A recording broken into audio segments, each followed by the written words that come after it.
Hello, and welcome to This is USG, a video podcast by the universities at Shady Grove. One campus, 9 universities, great results. I'm Ann Kademian, Executive Director of USG. Today, I am pleased to welcome Montgomery County Councilmember Andrew Friedson, a great friend of USG and a University of Maryland alumnus, and a champion for economic development and education, among many other priorities.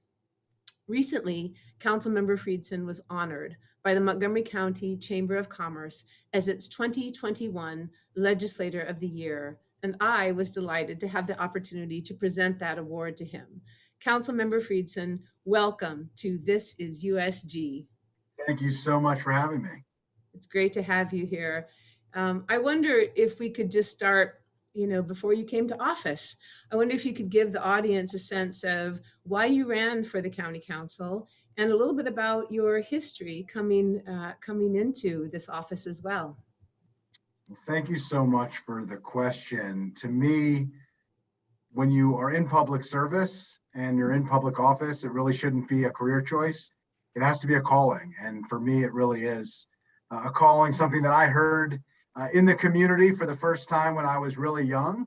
I grew up in District 1, where I have the privilege and honor of being able to represent the village that literally raised me, where I've lived pretty much my entire life, with some short stints at University of Maryland College Park and a campaign for president back in 2008. But other than that, this is home for me. It's the only place I've ever called home, and now I get to represent it at the local level, which is just a profound honor. I really got interested in politics, and particularly the most local of politics, when I was young. Growing up in the community, I didn't like my bus route. Going to school in elementary school, I was in 5th grade and tried to advocate to change that bus route, and we weren't able to be effective for some reason, and I still remember vividly the conversation. But it turns out that being in 5th grade does not give you much agency to make the type of changes that you might want. But a week after I had tried repeatedly to make that change, to get a meeting with a principal and cornered her in the hallway, we got into a big bus crash at that turn that I was trying to change. And it really was a profound moment for me. Obviously, nobody wants to be in a bad situation like that, but I felt like I had stepped up and I had tried to change it, and I felt much better about the fact that I had attempted to do that. And it really spoke to me, the idea of it doesn't matter who you are, it doesn't matter what title you hold, it doesn't matter how old you are, or what boxes, so to speak, you check. If you see something, you have to say something. If there's change that's needed, you have to step up and try to initiate that change. And that really drove me when I was younger, and still drives me today. Actually, when I was a young guy, I had that article about that bus crash. Didn't mention me. It didn't mention much in the way of details, but I had the Potomac Almanac article pinned to my bulletin board my entire childhood, and it really was, sort of the North Star of that idea of speaking up and speaking out for things that you think need to be changed. And I drove that in student government and all kinds of advocating for peers. In middle school, I was the student body president. In high school at Churchill, I was the student body president. I went on to University of Maryland. I didn't intend to run for student body president, but somehow, some way, the role found me there as well. And I got to do all kinds of amazing things, advocating for cost of higher education and to keep college costs down, investments in higher education, student privacy, and the hawking of predatory financial products on college campuses through the university system, and a number of other opportunities. I got to work with Ted Kennedy to work on the College Cost Reduction and Access Act, which is one of the largest investments in higher education since the GI Bill. Was probably the last major policy initiative that he led before, unfortunately, he succumbed to some of the health issues that ultimately took his life. But that's really been the focus. And then I went on to work at the state level, mostly in public service. And I had been an advisor to elected officials and appointed officials. I had been an administrator. I ran the 529 College Savings Program for the state and served in a number of capacities there. And I had been an advocate before and after, and I kind of felt like that was the part that I was doing less of in those roles. And I really ran for county council to go back to my roots where I started when I was in 5th grade, and that I tried to continue throughout, to be an advocate for the people around me, to be in a position where you can stand up for those who can't stand up for themselves, and to be the voice and to have the agency that perhaps I didn't have when I was 10 years old. What a story, Andrew. You know, I listen to that, and when I hear the importance of the place you love, you know, the community that you love, and how that motivates you. I love what you said about that if you see something, you've got to say something, and speaking out. I can't imagine what an impression that made on you about being an advocate, trying to bring some change, and then having a devastating crash occur, but how that the lesson that that taught you as well. And I also see in your story, you know, you kind of you went where you to things that you cared about, to things that you felt urgent, things that reflected back on the community and the people that you wanted to represent. And that's a remarkable story. I can see that too. And of course, all through COVID-19, you've been such a leader in identifying areas around housing and transportation and economic recovery, and you know, all the issues that have bubbled up during COVID. You've been there addressing them all on such a regular basis.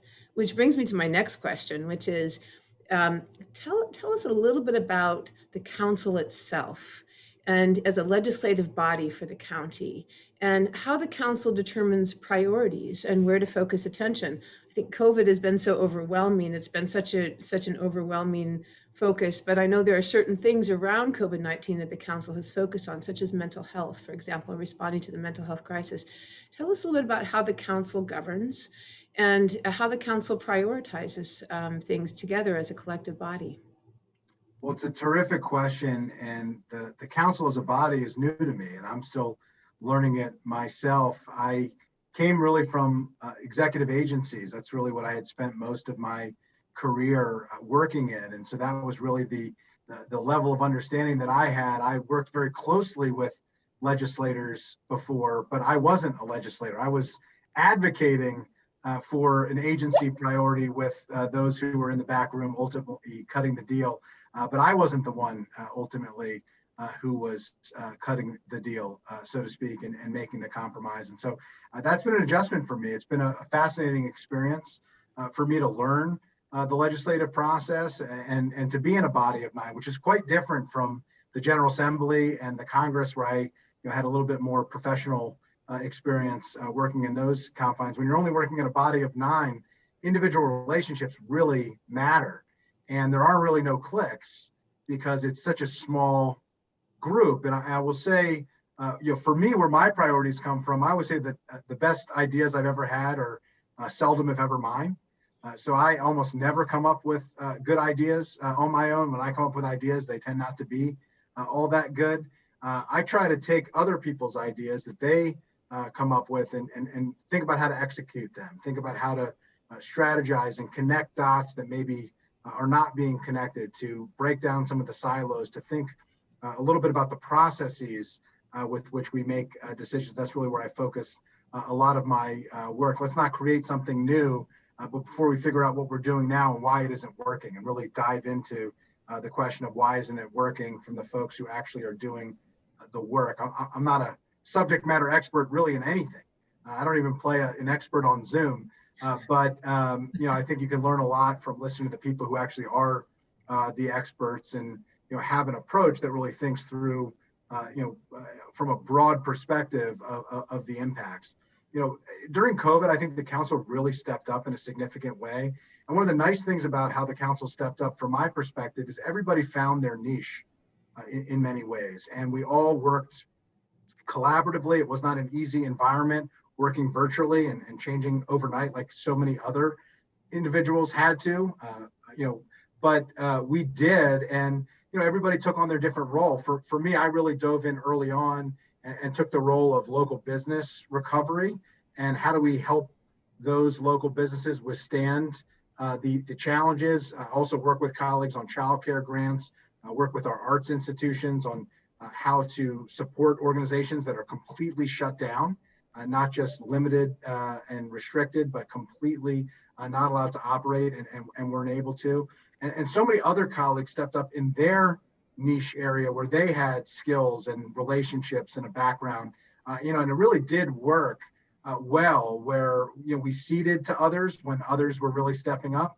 I led the effort for the first grant program, the Public Health Emergency Grant Program, authored that. It was the first of many that I authored, and I worked closely with other colleagues. And then I had colleagues working on other programs and other initiatives where they took the lead and I followed them, and it really worked out well.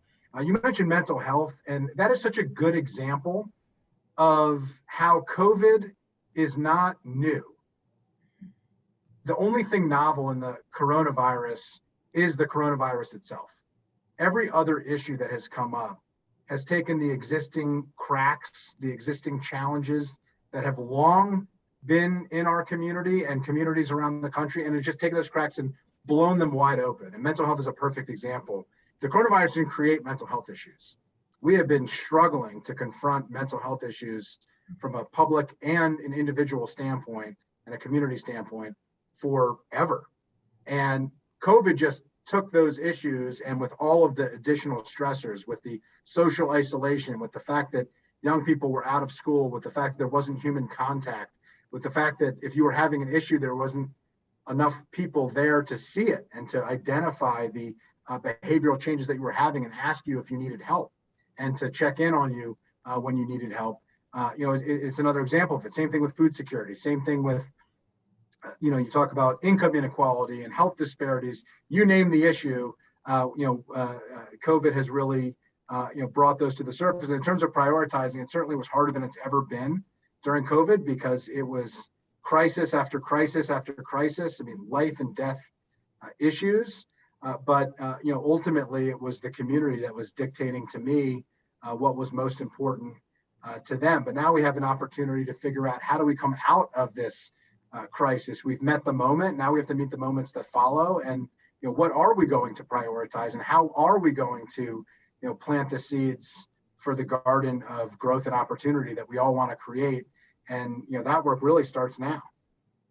What an interesting description of how the council works. And it's so reassuring to know that's how the council works, both in terms of your views on representation, that your role is to take ideas and try to find a way to bring them to fruition, or at least eliminate roadblocks, and the very collaborative nature across your colleagues that facilitates that process too. It's very reassuring. I want to pick up on your point about business. You mentioned that you really zoomed in on one area of expertise around supporting local business. And in this year, in 2021, the Montgomery County Chamber of Commerce recognized you as Legislator of the Year, which is quite an honor. USG was so privileged to be able to share that news and to recognize you as part of the recent ceremony. Tell us a little bit about the approach you took to supporting small business, and what was the kind of driving idea of how to support small business during this time? Where did the ideas come from for the best way to support business, and how did you go about building on all your partnerships and all of the constituencies to try to see that through? Well, first of all, I'm glad you said partnership, because to me, really, the recognition was really about the partnerships that we created and the partnerships that we had, that we were able to build upon, that having those in advance of the crisis allowed us to weather the storm within the crisis. It's very hard to build a relationship in the middle of a crisis, but boy, do you need relationships when you are in the midst of a crisis. And I was really humbled and honored that you presented that award and USG presented that award, because it really does speak to the connection that USG has to our talent pipeline and to our workforce development. We don't have a community that we have without a thriving economy. We don't have a thriving economy without successful businesses, and we don't have successful businesses without a pipeline of talent that helps to hone the skills of our residents. And really, that's what USG is, that significant link between having potential and turning that potential into marketable skills that actually allow for businesses to thrive and allow for individuals to meet their full potential. In terms of the crisis, it was very difficult early on, and all I did was listen. I showed up to community members. That was back when we were still meeting in person, and talked about what the challenges they were facing. I literally was with a restaurant owner who was clearing out his freezer to workers because they were concerned and didn't know where their next meal was going to come. I both got a glimpse into the challenges facing businesses, but most importantly, facing workers and residents, because the two are not disconnected. They're intrinsically connected. So that is where we figure out the food security challenges and all of the social safety net challenges, but also, how are we going to help these businesses weather the storm so those workers have a place to go back to? The overarching thought process that I had was that the county government could be like the ambulance. We have limited tools, we have limited expertise, we have limited wherewithal, so to speak, in terms of financial resources and otherwise, but we can get to places quickly and we know where to go and how to get there. And that's what the ambulance does. We're never going to be the hospital. We're never going to be a place where we have heavy equipment and surgeons, but we got to get the patient from where they are struggling to the hospital. And that's the role that I thought the county could really play. Ultimately, the federal government was going to be able to come in with some of the huge programs that almost single-handedly kept businesses afloat. But it was going to be months before they got to that point. And there were certain things and certain businesses that didn't qualify and weren't able to work at the federal level. And so we were able to fill that void and fill that gap. It's not instead of or in lieu of, it's a way to complement those efforts at the state and federal government. It wasn't perfect, but we listened to the businesses as much as we could. We had recovery work groups. I served on every single one of the economic recovery work groups in each and every sector in the county economy. We got feedback, the things that worked, the things that didn't work. We adjusted where we could. We actually had some of those work groups help develop some of the grant programs that we created and get feedback on some of the ideas that we had. And I don't think there's a single grant program that we did that either wasn't done somewhere else or wasn't the idea of a work group or a stakeholder group themselves. Again, our goal is to execute good ideas. I don't think when you're in public office, you necessarily have to come up with the good ideas yourself. Yeah, the metaphor of the ambulance is really interesting. It really gives the audience a sense, and myself as well, of there are all different kinds of tools of public policy, all different kinds of ways to enter into these challenges, and finding what a legislative body or an executive group or someone does best is so essential to success as well. And so that metaphor, I think, is very powerful and is really a great descriptor of the successful approach the county took in all of this. Let me shift gears a little bit, Andrew, and kind of move. You raised education and USG and the talent pipeline. Thank you for that nice transition to USG. The Montgomery County, I think, is a very unique and special county when it comes to education. There is significant investment by the council in education, in K through 12, in Montgomery College, our significant partners. And the work that we all do together is highly valued by the county. I recall a work session that the council held recently, basically where they were saying, let's think big, let's challenge ourselves to really think beyond COVID and what comes next for the educational ecosystem of Montgomery County. And I think that's unique. And not all places are trying to rethink education. Not all places are trying to kind of move the educational ecosystem to the next level. Shady Grove, universities at Shady Grove, we're trying hard to be part of that change and that transition. Tell me a little bit about how the council sees education in all of this and the role. I mean, I want to get more specific and talk about the talent pipeline and the role of Shady Grove in particular, but what is the approach from your perspective, how the county sees education and its importance in the quality of life in Montgomery County? What's maybe the general philosophy or general view of the educational ecosystem and how it needs to change as well? Well, it is the biggest question that we face is how are we going to educate our county, a county that is changing at a dramatic pace and a county that has to meet the needs of a modern economy. in a increasingly competitive environment, not just in the region, but in the world, not just in the country, but in the world. And the thought process before the education was K through 12. It's ingrained in our minds, this idea that education from a public perspective is primarily a K through 12 question. The public school system, and we have a great public school system. It's a reason why a lot of families want to move here, maybe the reason why most families want to move to Montgomery County.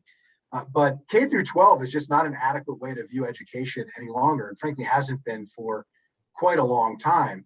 And so that view has changed dramatically from K through 12 to early childhood through career. And for some, career means a professional degree. For some, career means a bachelor's degree. For some, career means some type of certification or apprenticeship.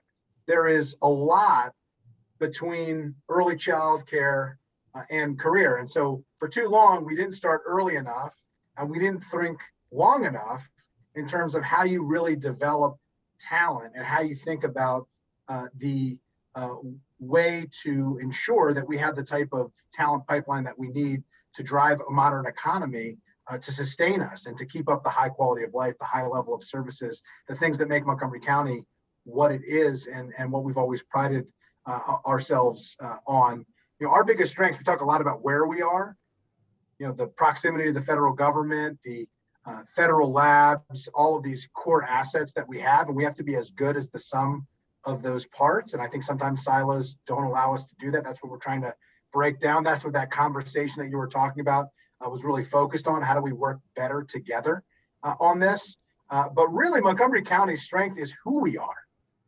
And who we are is a county that increasingly looks more like the world every day. 1/3 of a county population that speaks another language at home and is foreign born. And a county, frankly, that USG really serves and USG really represents. And so, to me, that is a fundamental shift of the way that we really focus on education. Montgomery County as a local government has to be a partner with higher ed institutions. That wasn't the way that people thought previously. States had relationships with public higher education institutions, and local governments had relationships with their local school system and largely funded the local school systems. And now it's an all hands on deck, because you can't have one without the other. When you're talking about a pipeline, you can't pull a core link out of the pipe and expect the water to be able to flow through. You better get a plumber in very quickly and plug that gap. And I think that's what we've finally figured out.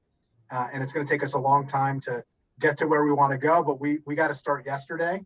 And that's what I think your leadership at USG is really going to help us do, to eliminate that silo. It shouldn't feel like College Park and Towson and all of the great institutions as part of the university system are miles and miles and miles away. We have this amazing campus at USG that makes them right here in our backyard and allows for access, the type of education and resources that they provide, and we need to take better advantage of it.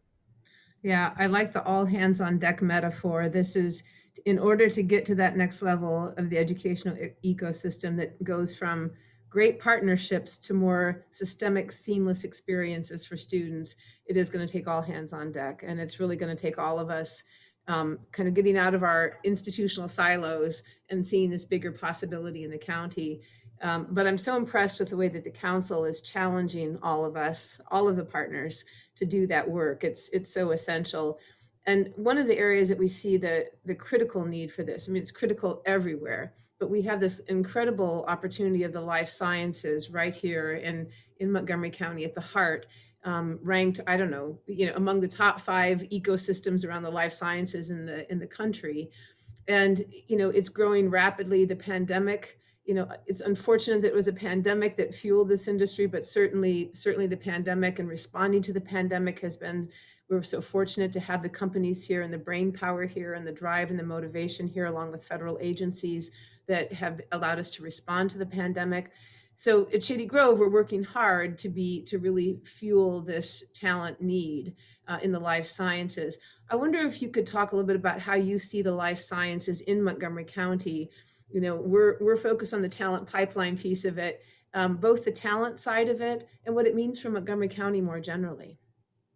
Well, first of all, I think the bioscience and engineering building is a key part of this, and that state partnership and the county's role in that, really takes it to a next level, or at least provides us with the opportunity to really take it to the next level. And I don't think that should be discounted in any way, because I think that is core to it. I will fall back on the where we are and who we are, because the reason why we are one of the leaders in the world in biohealth, and frankly, the pandemic, as terrible as it was, the platinum lining in that was that it demonstrated Montgomery County's global leadership when it comes to biohealth innovation.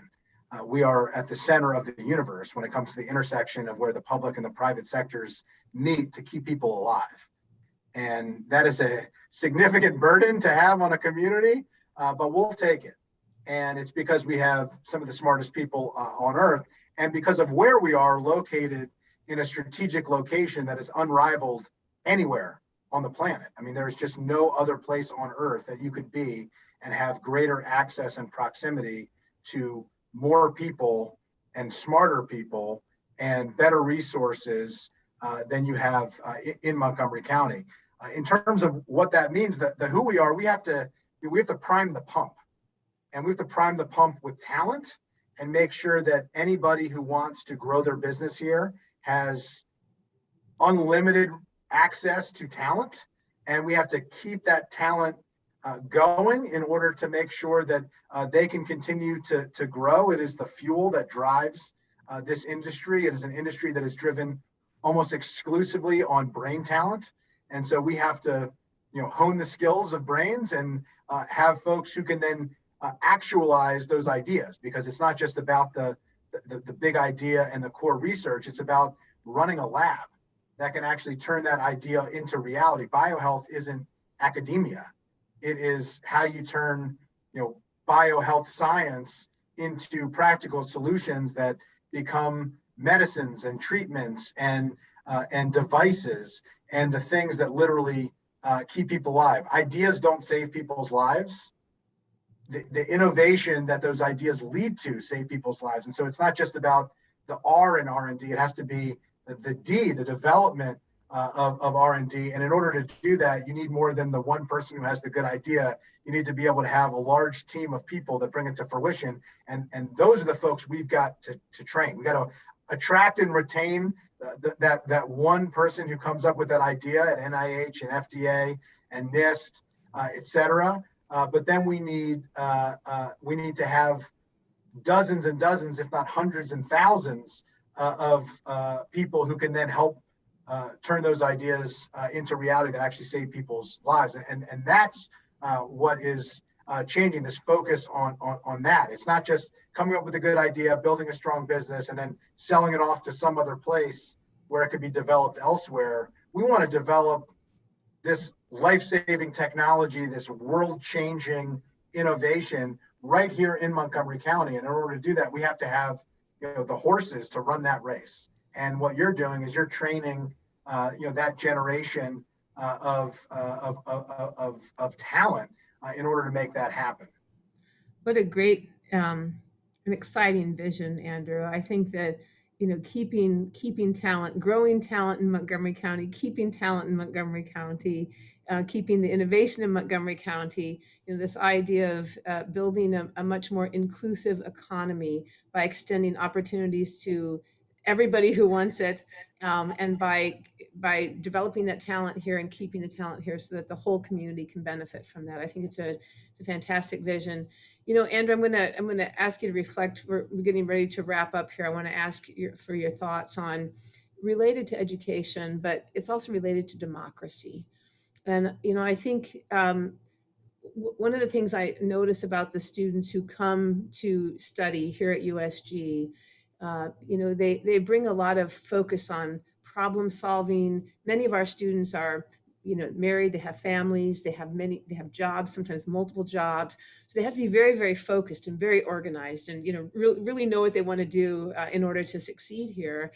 But that kind of problem solving focus, that kind of grit and determination is so phenomenal. And it's something that we try to develop and grow even more here at USG through leadership opportunities, teamwork opportunities, diversity, equity, and inclusion, and teamwork. So there's all kinds of skills that students are taking in addition to their ability to be a scientist or to be a mathematician or to be a chemist, right? That they have these abilities to be good citizens, to lead teams, to drive towards solutions and problem solving as well.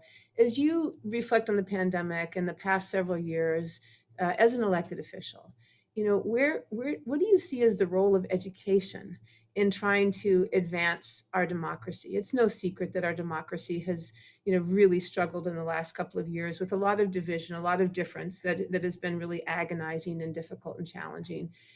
What role do you see for education in Montgomery County in terms of our democracy, in terms of our community building? From where you sit as an elected official, what do you think about that? It's at the center of it. They say that if you want to build a great society, you build an academic institution, you wait 100 years or more, and you'll build a great city. And it really is at the center of a society, of a community, of a civilization. And I do think that democracy as an experiment, this Republican form of democracy, as this great American experiment, is predicated on the idea that people are educated, and that actually, in order to evolve and progress, that it gets more educated over time. And that was the great genius of this experiment, is that we have these living, breathing documents and institutions, as imperfect and as challenged, and frankly sometimes as broken and backwards as some of these institutions were. They had the ability to evolve over time as the education of the democracy of the people evolved over time. And so that is the secret sauce that's not so secret at all. And we have to focus relentlessly on it. The future of our democracy, the future of our economy, the future of our livelihoods is all centered around our ability to educate people, and our ability to educate people in an equitable way. Because when you have huge disparities and huge gaps between certain communities and certain individuals that receive world-class educations and certain that don't, and the United States of America is still a place where world-class education exists all over the place. Unfortunately, it doesn't exist for everybody, and that access is not afforded to everybody. And that is the real challenge that we face, and that is an early childhood challenge. Starting off, how many words is a young person hearing? That's why USG's role in Montgomery moving forward, the business community's role in this, we're increasingly understanding that if you're waiting till somebody is 18, 19, 20 years old, maybe 30 years old, like some of the students at USG are, we are 30 years too late, 29 years too late from when we should have provided services and supports that were needed in order to hone this skill. And so those investments, have to happen. I think of it. I used to run the 529 program where you do college savings, and we used to harp on people all the time.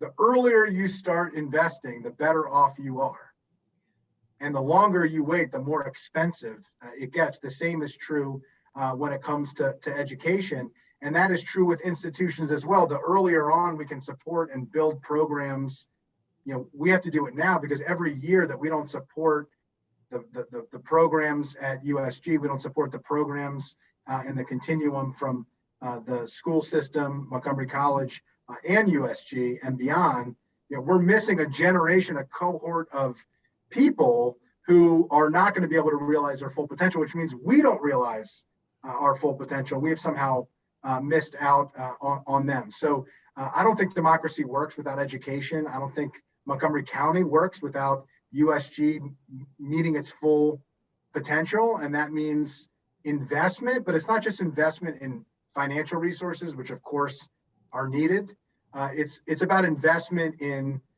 partnership. It's about investment in the elimination of these silos. It's about investing in the work of collaborating and coordinating to make sure that as an educational ecosystem and as an economy and as a county government, that we are as good as the sum of our parts. There is no doubt, no one will argue that Montgomery County has some of the best parts, some of the best economic bones, some of the best educational bones of any jurisdiction in the world.